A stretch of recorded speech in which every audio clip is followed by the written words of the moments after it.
Tuhan Yesus, Engkau Juru Selamat bagi setiap kami. Haleluya.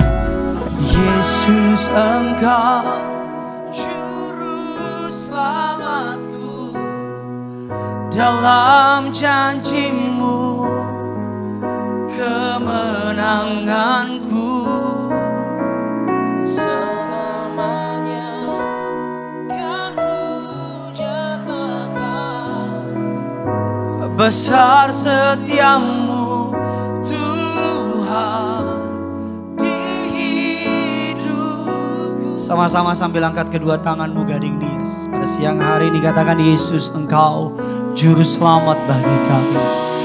Yesus, Engkau Juru Selamatku, dalam janji-Mu dalam janji-Mu kemenanganku. selamanya kan ku nyatakan Besar setiamu Tuhan di hidupku. Besar setiamu Tuhan, besar setiamu Tuhan.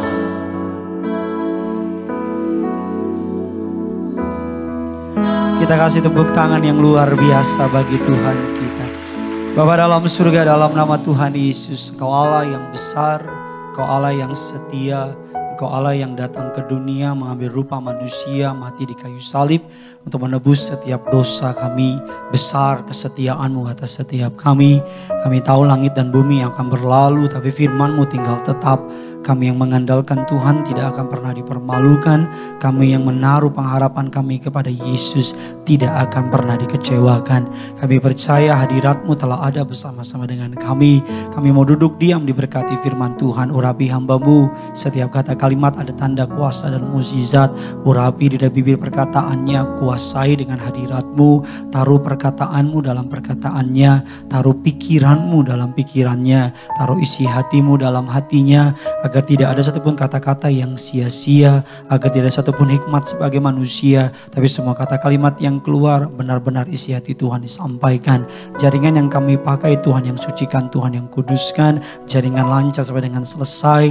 Bahkan kami juga berdoa Allah Roh Kudus, Engkau disambut di tengah-tengah kami, berbicaralah atas setiap kami, urapi hamba-Mu, pita suaranya diurapi, wibawa ilahi tercurah dalam nama Tuhan Yesus. Allah Roh Kudus, Engkau disambut di tengah-tengah kami, berbicaralah atas setiap kami dalam nama Tuhan Yesus. Sidang jemaat Allah yang siap diberkati firman Tuhan, sama-sama kita katakan amin. Kita kasih tepuk tangan yang luar biasa bagi Tuhan kita. Silakan duduk kembali saudara. Haleluya, puji Tuhan. Suatu kehormatan buat saya bisa melihat gereja Tuhan penuh dengan jiwa-jiwa di tempat ini.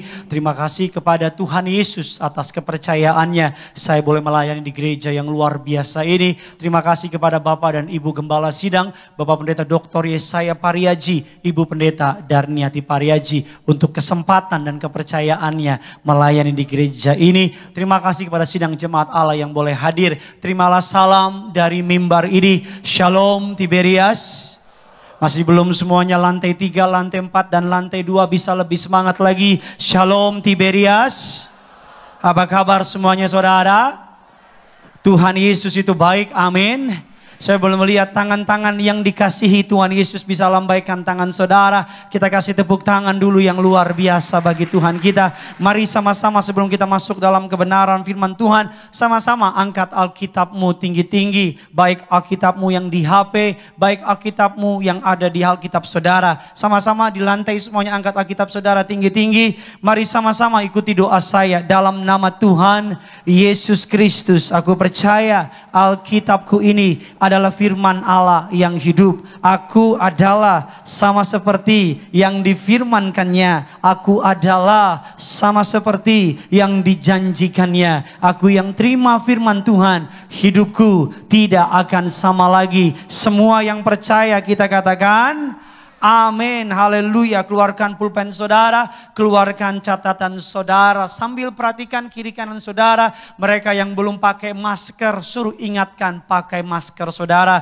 Prosedur kesehatan harus tetap kita utamakan. Masuk dalam serial khotbah Natal, masih dalam tema besar Jesus Reasons for the Season. Yesus adalah alasan untuk musim ini. Bagian yang ketiga, saya tertarik untuk masuk dalam bagian yang ketiga adalah will I make room for Jesus? Maukah saya membuka ruangan dalam hati saya untuk Tuhan? Maukah saya menyediakan tempat dalam hidup saya untuk Tuhan? Kita sama-sama buka dasar kebenaran firman Tuhan terambil dari Injil Lukas 2 ayatnya yang pertama sampai dengan ayatnya yang ketujuh. Injil Lukas 2 ayatnya yang pertama sampai dengan ayatnya yang ketujuh. Kita akan baca bergantian. Saya baca ayatnya yang pertama, saya mohon saudara baca ayat yang kedua dengan semangat 45.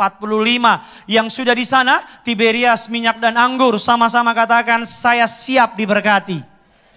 Mantap jiwa. Pada waktu itu Kaisar Agustus mengeluarkan suatu perintah, menyuruh mendaftarkan semua orang di seluruh dunia. Dua saudara.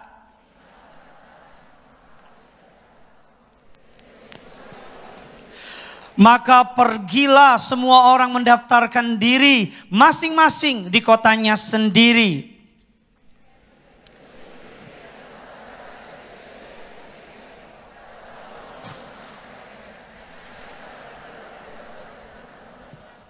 Supaya didaftarkan bersama-sama dengan Maria, tunangannya yang sedang mengandung. 6 saudara.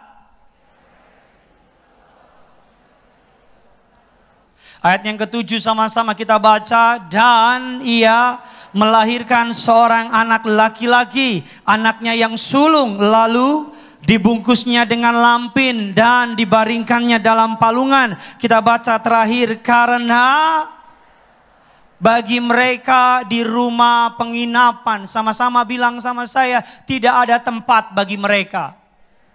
Sama-sama bilang sama saya, tidak ada tempat bagi Yesus. Latar belakang dari ayat ini adalah Kaisar Agustus, pimpinan dari kerajaan Romawi, hendak melakukan sensus penduduk. Alkitab katakan seluruh orang di dunia hendak dihitung. Alkitab katakan karena Maria dan Yusuf walaupun tinggal di kota Nazaret, mereka berasal dari Bethlehem karena mereka keturunan dari Daud. Alkitab katakan ketika mereka sampai di Bethlehem, Maria tunangannya yang hamil karena karya Roh Kudus hendak bersalin, hendak melahirkan. Dan singkat cerita, Yusuf sebagai laki-laki yang bertanggung jawab mencari tempat penginapan. Alkitab memberi suatu informasi yang menarik, tidak ada tempat bagi mereka. Alkitab katakan Yusuf mencari, saya percaya Yusuf telah memutar setempat banyak tempat. Tapi Alkitab katakan tidak ada tempat bagi bayi Yesus. Saya pengen saudara berpikir sebelum saya masuk dalam kebenaran firman Tuhan. Yesus adalah anak Allah yang hidup, katakan amin. Dia adalah the chosen one. Dia adalah yang diurapi. Dia adalah Mesias. Dia datang ke dunia bukan untuk kepentingan kita. Dia datang ke dunia untuk kepentingan saudara. Sebagai korban penebus dosa. Allah sendiri datang ke dalam ciptaannya. Datang ke dunia. Tapi tidak menemukan tempat bagi orang-orang yang dia datang untuk dirinya. Sebagai contoh saudara punya rumah punya saudara, milik saudara. Saudara datang ke rumah saudara, ingin menyelesaikan masalah di rumah saudara. Tetapi tidak ada tempat di rumah saudara. Ini sedikit ironis. Sebelum saudara menghakimi pemilik dari penginapan ini dengan berkata ini pemilik penginapan ini jahat dan sebagainya. Tapi saya mau bilang sama saudara, pemilik dari penginapan ini melewatkan suatu kesempatan yang luar biasa. Mengapa? Karena pemilik dari penginapan ini tidak tahu bahwa yang akan lahir adalah raja segala raja. Pemilik dari penginapan ini tidak menyadari. Karena kalau dia biarkan Yesus lahir di penginapan dia, akan menjadi promosi yang luar biasa. Saya pernah pergi ke suatu negara, satu malam kamarnya yang paling mahal 158 juta. Saya tanya sama orang itu tidurnya buka mata apa tutup mata, saya bilang. Satu malam 158 juta. Kamar yang ditempati oleh Raja Salman di Kuningan hotel itu saudara, ratusan juta. Kenapa? Karena raja pernah tidur di situ. Karena aktor Hollywood pernah tidur di kamar yang 158 juta itu. Pemilik dari penginapan ini, dia bisa menaruh iklan beberapa tahun kemudian. Raja segala raja pernah tidur di kamar ini. Tapi mereka melewatkan kesempatan itu. Sebelum saudara menghakimi para pemilik penginapan ini, ada banyak orang Kristen punya mental yang sama dengan pemilik penginapan ini. Mereka, kalau saya analogikan hati saudara sebagai penginapan, kalau saya menganalogikan hati saudara sebagai penginapan atau pikiranmu sebagai penginapan, kita taruh pikiran kita, hati kita dalam pikiran pekerjaan, pikiran masa depan, pikiran sexual life, pikiran hobi. Saking penuhnya hati kita sampai ketika Tuhan datang gak punya tempat di hati kita. Saking penuhnya hati kita sampai ketika Tuhan mau masuk udah terlalu penuh hati kita. Ada banyak orang Kristen hari-hari ini pemilik penginapan. Padahal raja segala raja mau nginap di tempat dia. Tapi karena hatinya terlalu penuh. Karena pikirannya terlalu penuh. Sampai nggak punya tempat buat Yesus. Saya takut 10 tahun ke depan Natal bukan lagi bicara soal Yesus. Saya takut 10 tahun ke depan Natal mulai bicara libur panjang. Saya takut 10 tahun ke depan Natal kita nggak lagi ingat soal Yesus. Saya takut 10 tahun ke depan kita hanya berpikir Natal bicara mengenai diskon up to 70%. Ibu-ibu jangan pura-pura nggak tahu bu. Menurut USA Today 2017 terbitan Monday atau Senin. Mereka menulis dalam headline-nya. Judulnya Natal is not about Jesus anymore. Natal bicara mengenai holiday. Saya tulis di situ. Bahwa angka orang yang percaya tentang Yesus lahir dari seorang perawan makin menurun. Yesus lahir di Palungan makin menurun. Bahkan kalau hari ini saya pastikan ada pemilihan umum di Amerika. Pilih Santa Claus atau Yesus, saya pastikan Yesus akan kalah. Iya, saudara baca beritanya. Karena orang lebih banyak percaya sama Santa Claus. Bahkan ada orang bilang di mall sekarang enak Pak Pendeta. Udah mulai lagu Natal. Lagu Natal dari mana? Gak pernah soal Yesus. Lagu Natalnya tentang Santa Claus is coming. Gak ada di Wahyu mana? Gak ada tuh Wahyu 2 ayat 1. Santa Claus is coming to Gading. Ada juga lagunya I'm dreaming of the white. All I want for Christmas. Jangan lo lanjutin. Emosi gue nih. Terus ada orang bilang ini lagu Natal. Gak ada Yesus di situ. Natal hari-hari. Kalau saudara pelajari. Dunia ini sedang mencuci otak kita. Bahkan di hari ulang tahunnya. Orang menarik nama Yesus dari Merry Christmas. Jadi Merry Xmas. Supaya nama Yesus gak orang pengen denger lagi. Bahkan di kartu-kartu ucapan. Bukan lagi Merry Christmas. Happy Holiday. Saudara sadar gak sadar? Dunia sedang membuat kita lupa tentang Yesus. Dunia sedang membuat kita tidak lagi ketika kita bicara mengenai Natal. Otak kita sedang disetting libur panjang. Otak kita sedang disetting pohon Natal dan Santa Claus dan sebagainya. Padahal gak ada di Alkitab. Hari ini kita akan belajar sebelum saudara menghakimi pemilik penginapan itu. Mungkin engkau pemilik penginapan itu. Ada sedikitnya 3 kebenaran firman Tuhan. Mengapa mereka melewatkan bayi Yesus itu. Tiberias Gadinias yang di rumah. Saudara siap diberkati. Kasih tepuk tangan dulu bagi Tuhan kita. Di atas kepalamu. Sama-sama bilang sama saya siap diberkati. Sama-sama kita baca mengapa mereka melewatkan bayi Yesus. Poin yang pertama, we don't pay attention.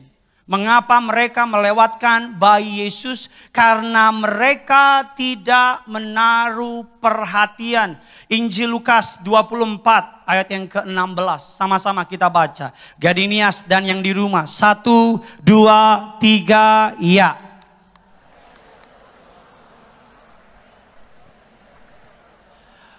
Alkitab katakan 2 orang murid pengikut Yesus berjalan menuju ke Emmaus. Alkitab katakan di tengah-tengah perjalanan mereka berjumpa dengan Yesus. Mereka berbicara tentang Yesus, mereka ngomongin soal Yesus, mereka ceritain tentang Yesus. Tapi di tengah-tengah mereka ada Yesus, mereka tidak mengenali Yesus.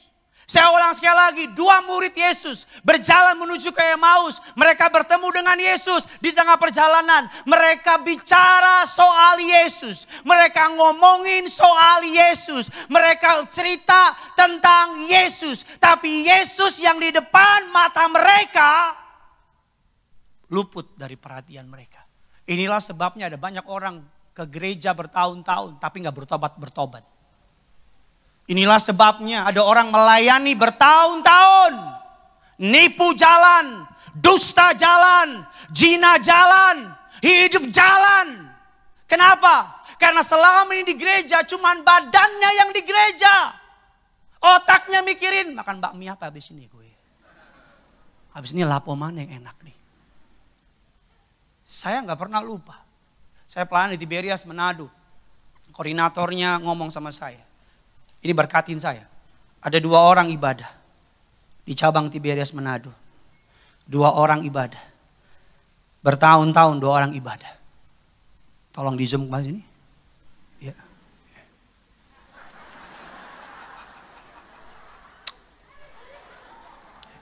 2 orang ibadah.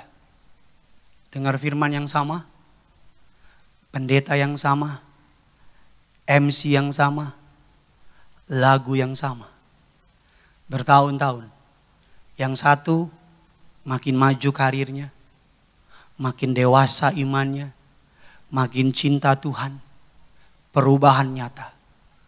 Tapi yang satu makin emosi. Karirnya makin turun. Perubahan gak ada. Kenapa bisa terjadi? Firmannya sama. MC-nya sama. Lagunya sama. Ketika Yesus disalibkan di Bukit Golgota. Gesmas dan Desmas. Teolog sepakat mereka sama-sama di penjara, di tempat Yesus di penjara. Mereka melihat Yesus disalibkan, mereka melihat Yesus dipaku, mereka merasakan paku yang sama, mereka merasakan cambuk yang sama. Tetapi yang satu tetap dalam kepahitan, berkata kalau engkau raja selamatkan kami, selamatkan dirimu. Tapi yang satu pulang bawa keselamatan. Saya takut ada banyak orang datang ke tempat ini, yang satu pulang bawa keselamatan, tapi yang satu nggak berubah. Yang satu sama aja, tetap sama. Maafkan saya, bukan saya marah-marah. Tapi beginilah pendeta khotbah Gideon. Saya pernah khotbah pelan-pelan, cuma 5 menit bertahan. Shalom saudara-saudara, nggak kuat hati saya. Kita nggak menaruh perhatian sama Tuhan. Makanya saya mau bilang, kalau ke gereja ibadah jam 2, 2:30 lah standby. Oke deh diskon karena mau Natal. 2 kurang 5 menit. Siap-siap. HP-mu silent. Lebih hebat lagi airplane mode. Fokus sama Tuhan. Pak Pendeta takut klien telepon. Kalau klienmu telepon dan klienmu hilang, Tuhan ganti yang baru. Jangan amin dong, lo bertobat. Amin lo gak bertobat. Banyak anak muda ke gereja sibuk sama HP-nya. Sibuk. Gideon mana nih? Belum datang-datang nih Gideon ini. Ini lama nih Gideon ini. Ini suka telat nih. Lo salahin gue lagi. Saya mau bilang sama saudara. Jangan marah sama saya. Tapi ada banyak orang di gereja justru kehilang. Ada banyak orang hilang di gereja. Orang-orang ini, mereka gak menaruh perhatian. Bukan berapa lama kau jadi Kristen. Tapi berapa lama engkau mengenal Yesus. Karena engkau boleh Kristen dari awal sampai sekarang. Tapi kalau engkau, maaf ya, kekristenan bukan sekedar. Ada banyak orang ke gereja cuma untuk memuaskan rasa bersalah. Yang penting gue udah gereja. Tadi khotbah apa Gideon? Gue gak tahu. Yang penting gue udah di gereja, tapi di gereja sibuk. Badannya di gereja, otaknya kemana-mana. Pikirannya kemana-mana. Saya mau bilang, mari bertobatlah. Engkau yang melayani Tuhan. Jangan cuma badanmu yang melayani, hatimu juga Tuhan mau. Kita kasih tepuk tangan dulu buat Tuhan kita. Ini sesi saya yang ke-6 dan ini 6-6-nya semuanya diam semua. Saya baru tahu sariawan bisa sama-sama semua. Yang kedua, mengapa mereka melewatkan bayi Yesus? Catat kebenaran firman Tuhan ini. Saya sedang mempersiapkan saudara masuk ke dalam Natal. Natal bukan soal kado, Pak. Natal bukan soal hal-hal perkara dunia. Tapi Natal bicara it's all about Jesus. Jesus reasons for the season. Yesus adalah alasan untuk kita merayakan Natal. Yang kedua, mengapa mereka melewatkan bayi Yesus? Saya catat dalam slide saya. Karena hati mereka terlalu penuh dengan perkara-perkara dunia. Saya bilang sama saudara di awal khotbah saya, analogikan penginapan itu adalah your heart. Atau hatimu atau pikiranmu. Kita terlalu mengisi hati dan pikiran kita dengan pekerjaan kita, dengan hobi kita, dengan keinginan kita. Sampai-sampai hati kita terlalu penuh. Sampai-sampai Tuhan gak bisa masuk. Hati kita terlalu penuh. Sampai-sampai Tuhan gak bisa masuk ke dalam hati kita. Pemilik dari penginapan bukan mereka gak punya tempat. Tapi mereka tidak mengizinkan Yesus masuk. Karena terlalu penuh di penginapan. Mama saya punya gudang di rumahnya di lantai atas. Yang gudangnya itu gak tahu dari mana selalu beranak pinak barang-barang di dalamnya.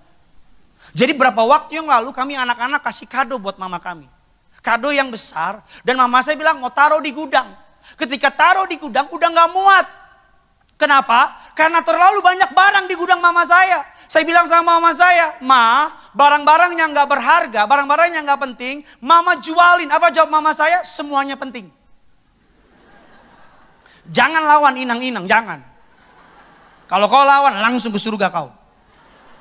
Semuanya penting kata mama saya. Bahkan garasi mobil di rumah saya gak bisa pakai buat parkir mobil. Karena penuh dengan barang-barang. Untuk bisa masuk barang itu harus ada yang dibuang di dalam. Saya mau tanya, garasi mobil buat parkir apa? Hatimu bukan untuk dunia. Hatimu juga untuk Tuhan. Bukan untuk perkara-perkara dunia. Hatimu diciptakan. Ada banyak orang menaruh hatinya. Mantan di sini. Mantan SMP di sini, SD di sini, HTS-an di sini, yang hampir jadi mantan di sini.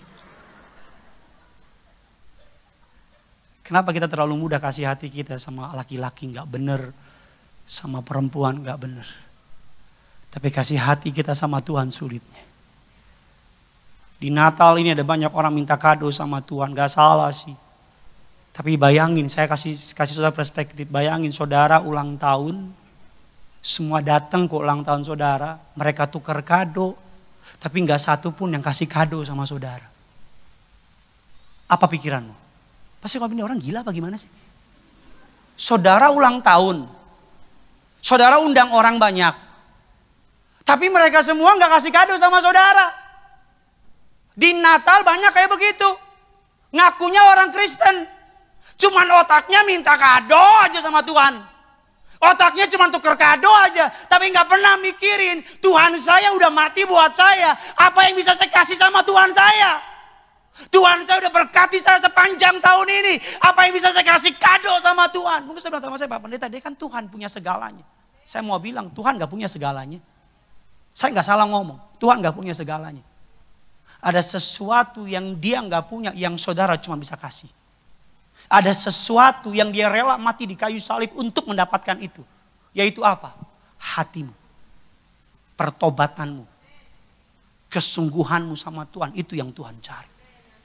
Dia gak butuh uangmu. Dia gak butuh hartamu. Kita terlalu penuh hati kita. Dengan hal-hal yang gak penting. Sampai-sampai Yesus gak bisa masuk. Kita buka kebenaran firman Tuhan. Saudara diberkati, amin. Sama-sama kita baca Markus 4 ayat yang ke-19. Dengan lantang yuk sama-sama. 1, 2, 3, ya.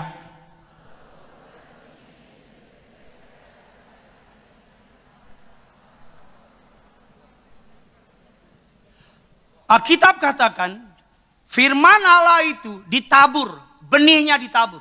Ketika benih itu ditabur, Alkitab katakan kekhawatiran dunia. Tipu daya kekayaan, keinginan yang lain menghimpit firman itu. jadinya mati. Dalam firman Tuhan mengatakan ayat 39 dan 42. Kita sama-sama baca. Dikatakan demikian Lukas 10. Perempuan itu mempunyai seorang saudara yang bernama Maria. Maria ini duduk dekat kaki Tuhan dan terus mendengarkan perkataannya. 40 saudara.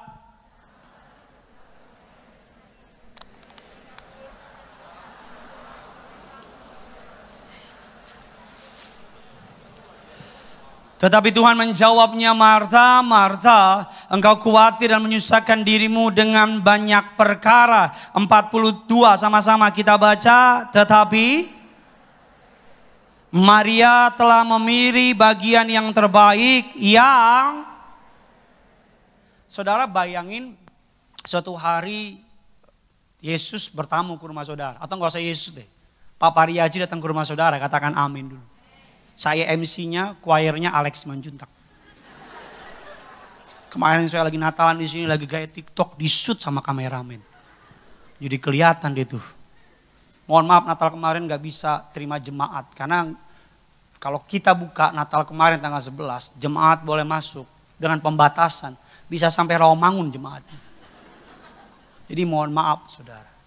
Saya mau bilang, Tuhan lagi khotbah di rumah Maria Marta. Tapi Marta sibuk cuci piring, order Gojek, cari sendok, laundry. Sedangkan Maria duduk dengar Yesus. Hari-hari ini ada banyak orang badannya di gereja. Natal sibuk pohon Natal, dihias, dekor rumah, ibu-ibu bikin kue, putri salju, putri malu, putri yang ditukar dan putri-putri yang lain. Dia sibuk, anak-anak muda, dia sibuk tukar kado, sibuk dinner-dinner cantik sama teman-temannya, sibuk nongkrong-nongkrong, kapan kita tukar kado. Tapi lupa esensi dari Natal itu sendiri. Yesus telah lahir. Marta lupa, dia sibuk kerja. That's why kami para pendeta, saya khotbah dari pagi sampai malam. Bisa sampai rumah jam 2, jam 3. Nggak nanya, saya kasih tahu. Tapi Senin, saya sama istri saya duduk nonton khotbah. Mantap. Teman baik saya itu. 1 SD. Senin sama istri, setel, nonton khotbah. Penyembahan dari awal. Isi diri. Gak bisa kosong. Amin. Saya mau ledekin teman baik gak enak saya. Amin. Mantap. Mantap. Baim gak kuat ya Tuhan. Jangan sampai engkau terlalu penuh. 1 ayat. Untuk poin yang kedua, saya suka sekali ayat ini.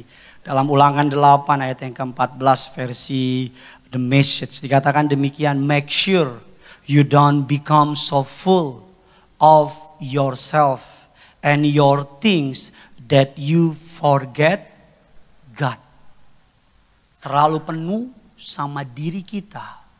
Sampai-sampai kita lupa tentang Tuhan. Ada orang Natalan sibuk. Rambutnya disasak. Disasak menantang langit. Make up, ciri baju yang sepadan, sewarna. Bibirnya, lipstiknya, bajunya, celananya, kaos kakinya, jempol kakinya sewarna semua. Sampai lupa esensi dari ibadah. Yang ketiga, yang terakhir. Mengapa mereka melewatkan bayi Yesus? Yang pertama karena mereka tidak pay attention. Yang kedua karena mereka penuh dengan perkara dunia sehingga Tuhan gak punya tempat. Yang ketiga, saya undang teman saya Doni Sibarani. Oh bukan, itu ada band. Ini Doni Damara. Artis ya, Doni siapa terserahlah. Kaget saya. Saya khotbah di Nias gak pernah bisa tenang, gak tahu kenapa. Ada aja. Yang ketiga, mengapa mereka melewatkan bayi Yesus? Karena mereka merasa tidak membutuhkan Yesus. Saya tutup. Pemilik penginapan ketika dia menolak Yesus. Yang rugi bukan Yesus. Yang rugi siapa? Karena gini. Pemilik penginapan kasih kamar atau gak kasih kamar. Rencana Allah, Yesus tetap lahir. Jadi kalau Tuhan panggil saudara, saudara nolak bukan Tuhan yang rugi. Saudara yang rugi. Kalau saya ketika dipanggil jadi pendeta, saya nolak, Tuhan akan panggil yang lain. Karena pekerjaan Tuhan harus tetap jalan. Jadi yang pertama misalnya dia panggil saya, dan saya nolak panggilan itu. Dia nggak akan tunggu saya. Dia akan pilih yang lain. Jadi pada prinsipnya, kalau Tuhan mau pakai saudara, jangan lari. Kalau Tuhan mau panggil saudara, jangan lari. Karena kalau kau lari, dia pilih yang lain. Dia cari yang lain. Nah jadi mereka merasa tidak butuh Yesus. Saya pernah mendoakan satu keluarga, prominent family. Keluarga yang kaya dan sebagainya. Mama cuma bilang ini sama saya, Pak Pendeta, bisa ngomong sama anak saya. Saya bilang, ngomong apa, Bu? Ajarin tentang Yesus, Pak. Anak saya pinter, Pak. Lulusan Amerika. Dia sebutin punya perusahaan-perusahaan besar di Indonesia. Ini punya anak saya. Tapi anak saya nggak punya iman kepada Yesus. Saya cuma warisin uang, harta yang banyak. Tapi saya mau warisin Yesus sama dia, Pak. Anaknya datang. Dikenal, ini pendeta Gideon. Saya ngobrol, ibunya pergi. Terus saya bilang, bro, gini ngobrol, pokoknya basa-basi. Ngobrol. Terus tiba-tiba saya bilang, bro, kapan ke gereja yuk. Ada ibadah kaum muda Bonerges. Terus dia bilang gini, I'm sorry Pak Pendeta. Gak maksud offense or apapun. Tapi saya gak percaya sama Tuhan. Saya ateis. Terus saya bilang, iya tapi Tuhan saya beda sama Tuhan yang lain. Terus dia bilang, Pak Pendeta, saya gak butuh Tuhan Bapak. Saya udah punya pekerjaan. Saya udah punya jabatan. Saya sehat. Everything's going well tanpa Yesus. Saya gak butuh Yesus. Tantangan generasi sekarang, generasi di bawah saya. Tantangannya apa?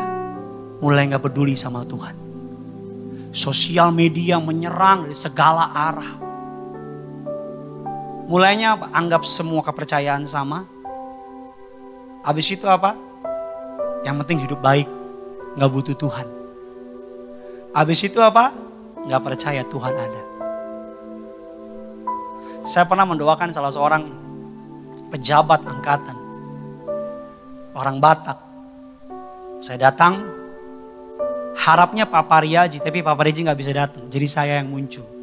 Saya udah tahu kalau berharap Pak Pariaji, saya yang muncul. Pasti terjadi penolakan. Jadi saya lagi duduk sama anaknya lagi ngobrol. Saya pakai jas rapi. Siapin perjamuan, siapin minyak urapan. Ngobrol. Dia bilang, Pak, papa saya ini orang pinter.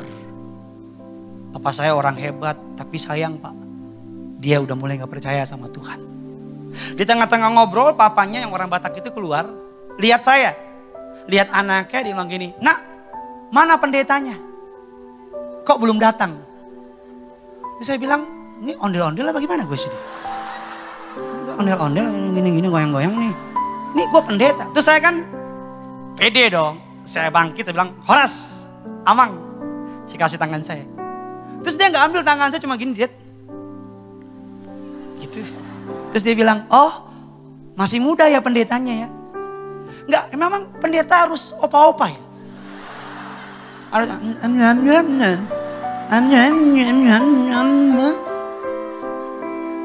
enggak harus apa-apa kan. Jadi dia tanya saya lulusan teologi yang mana. Berapa tahun. Jadi 2 tahun bukan saya khotbahin dia. Dia khotbahin saya. Dia enggak pernah mau panggil saya pendeta. Dia panggil anak muda. Anak muda. Saya mau jawab, ada apa Kisanak? Ini angling dharma lah udahlah. Satu ayat terakhir sebelum saya tutup khotbah saya, tolong ditampilkan. People are too proud. People are too proud to seek God. They do not look for Him. There is no room for God in their thought. Hari-hari ini orang makin sombong. Sampai-sampai gak cari Tuhan.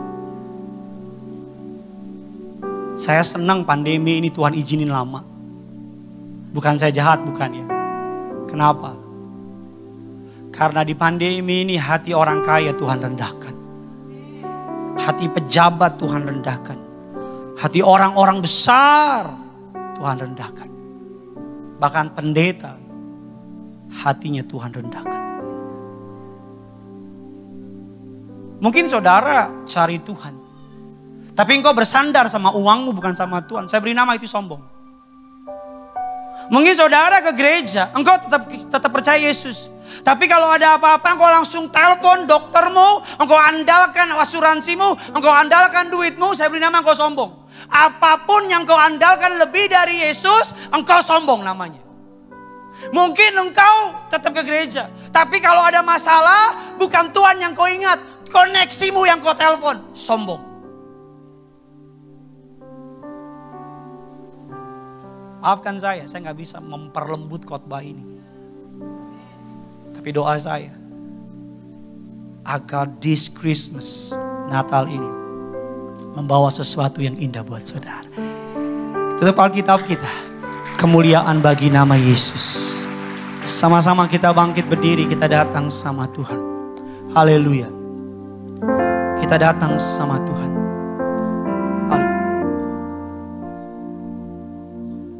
Sama-sama bangkit berdiri, taruh tangan kirimu di dada. Angkat tangan kananmu di hadapan Tuhan. Gak usah lihat kiri kanan saudara. Fokus sama Yesus. Sama-sama katakan. Sama-sama kita datang sama Tuhan. Haleluya. Mari masuk. Mari masuk. Masuk hatiku, ya Yesus, datang sekarang, datang tinggal dalam hatiku. Ya Yesus. Sama-sama katakan mari masuk. Mari masuk. Mari masuk. Masuk hatiku. Ya Yesus.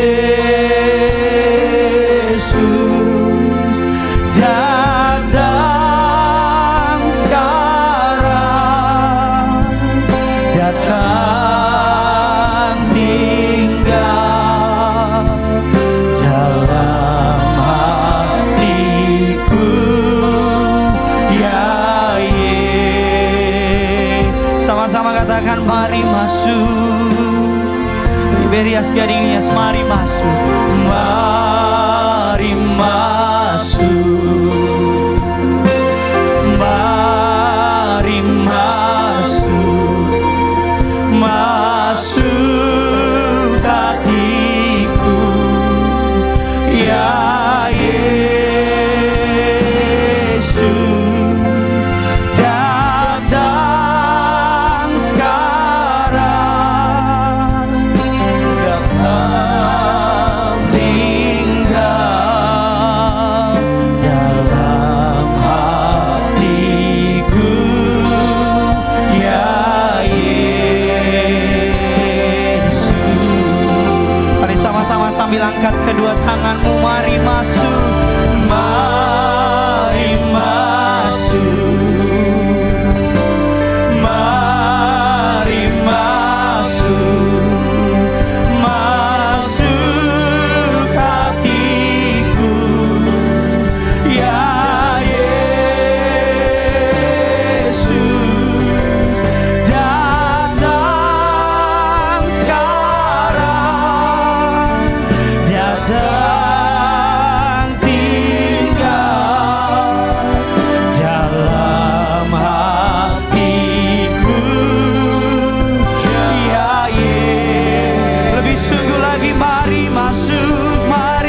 datang tinggal.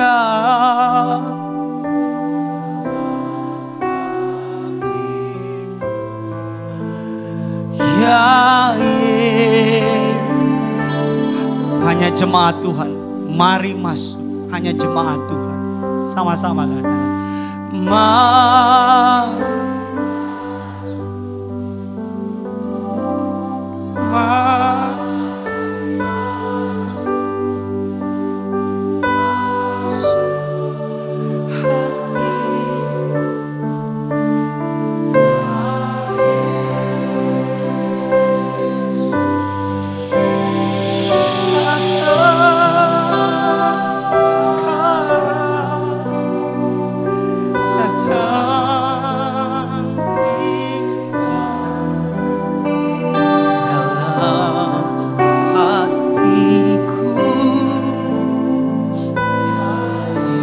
sambil angkat kedua tangan, mari masuk.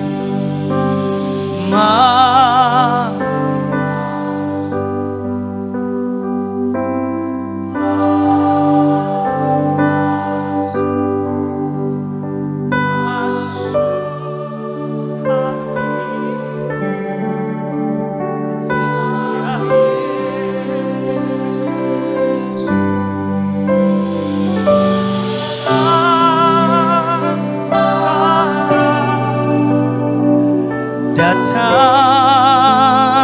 tinggal dalam hatiku. Dengan iman bilang datang sekarang, datang sekarang.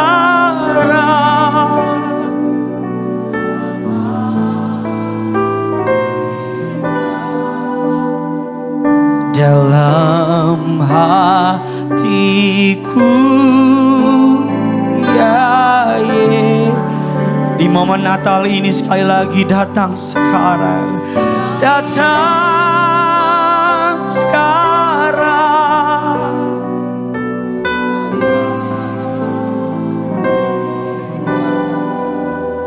Dalam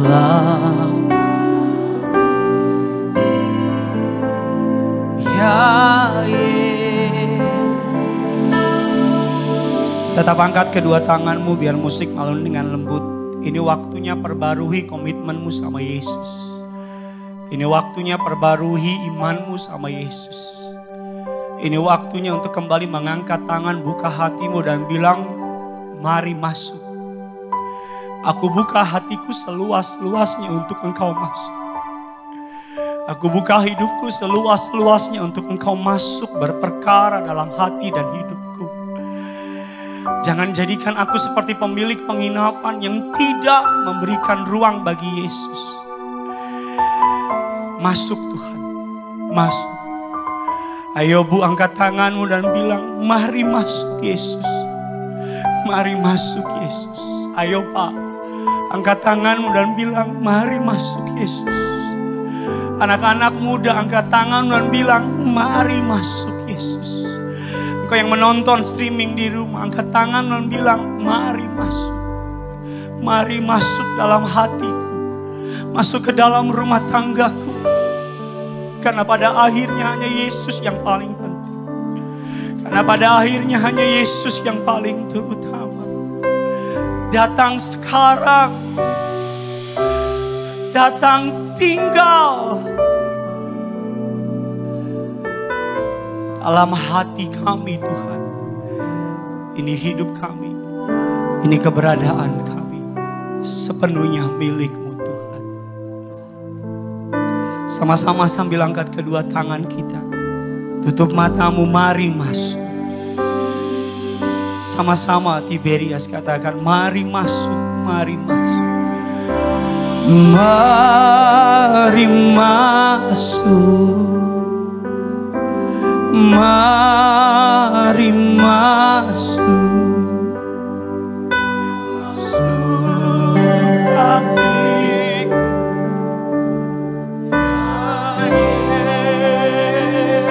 Yesus, ada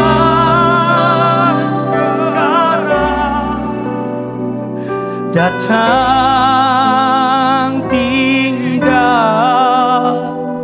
dalam hatiku, ya mari masuk, mari masuk, Mari masuk, masuk hatiku, ya Yesus.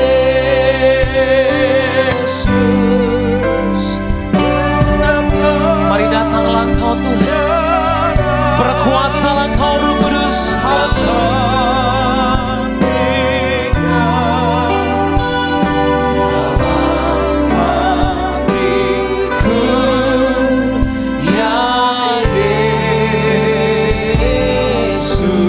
Kita berikan tepuk tangan yang terbaik bagi Yesus kita, saudara.